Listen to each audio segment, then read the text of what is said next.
आदरणीय अध्यक्ष महोदय, यमुनानगर में एक 800 megawatt ultra super critical thermal plant की स्थापना का कार्य लगभग 7,272 करोड़ रुपए की लागत से भारत सरकार के उपक्रम BHEL की मदद से शीघ्र ही शुरू कर दिया जाएगा और मार्च 2029 तक पूरा कर दिया जाएगा। आदरणीय अध्यक्ष जी, राज्य सरकार ने RGTPP हिसार में एक 800 मेगावाट अल्ट्रा सुपर क्रिटिकल विस्तार इकाई योजना लगाए जाने के लिए भारत सरकार से अनुरोध किया है। आदरणीय अध्यक्ष जी, पानीपत में दो 800 मेगावाट अल्ट्रा सुपर क्रिटिकल परियोजना लगाए जाने की प्रक्रिया शुरू कर दी है। आदरणीय अध्यक्ष जी, हरियाणा विद्युत खरीद ने 800 मेगावाट फर्म और डिस्पैचेबल अक्षय ऊर्जा की खरीद के लिए सतलुज जल विद्युत निगम लिमिटेड के साथ बिजली आपूर्ति समझौते पर हस्ताक्षर किए हैं, जिसके मई 2026 से चालू होने की उम्मीद है। इस 800 मेगावाट फर्म और डिस्पैचेबल अक्षय ऊर्जा क्षमता में 1,115 मेगावाट सौर और 896 मेगावाट पवन व 938 मेगावाट बैटरी ऊर्जा भंडारण प्रणाली क्षमता शामिल है। आदरणीय अध्यक्ष महोदय, प्रधानमंत्री सूर्य घर मुफ्त बिजली योजना के अंतर्गत अब तक 14,250 घरों पर रूफटॉप सोलर लगा दिए गए हैं तथा 31/3/2027 तक 2,22,000 रूफटॉप सोलर लगाए जाने का लक्ष्य निर्धारित किया है। 2 किलोवाट तक कनेक्शन वाले अंत्योदय परिवारों को अधिकतम 1,10,000 रुपए की सब्सिडी दी जाएगी। आदरणीय अध्यक्ष महोदय, गांव की सड़कों पर व अमृत सरोवरों पर सोलर लाइट लगाए जाने के लिए 4,000 व ऊंचे खंभे पर लगे लाइट के लिए 20,000 की सब्सिडी दी जाएगी। वर्ष 2025-26 में ऐसी 20,000 लाइटें लगाई जाएंगी।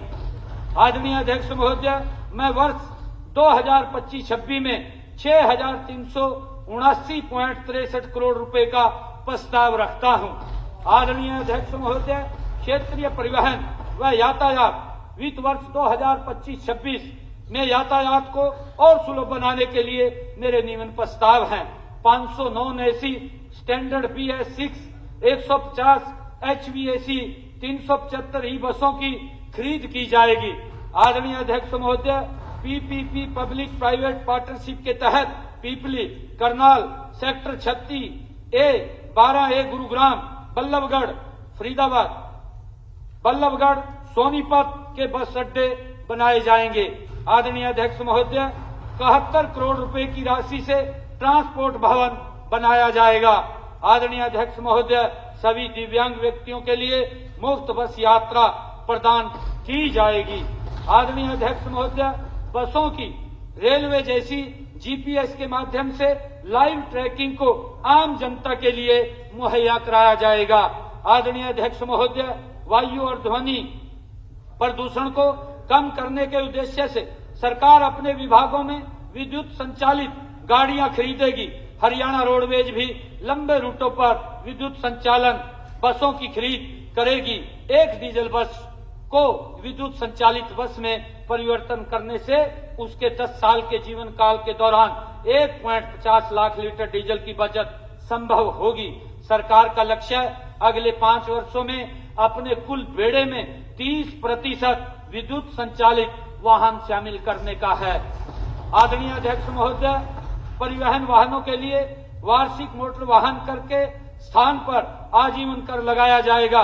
केंद्रीय मोटर वाहन नियमों के तहत स्वचालित वाहन परीक्षण स्टेशन सार्वजनिक निजी भागीदारी मॉडल में स्थापित किए जाएंगे। आदरणीय अध्यक्ष जी, हर जिले में बसों की साफ सफाई के लिए ऑटोमेटिक बस वॉशिंग मशीन व बस अड्डों की सफाई के लिए मशीन की व्यवस्था की जाएगी। आदरणीय अध्यक्ष जी, PP पब्लिक प्राइवेट पार्टनरशिप के तहत मोटर व्हीकल की फिटनेस के लिए ऑटोमेटिक टेस्टिंग स्टेशन लगाए जाएंगे। मोटर व्हीकल टैक्स को वन टाइम टैक्स में परिवर्तित कर टैक्स की व्यवस्था का सरलीकरण किया जाएगा।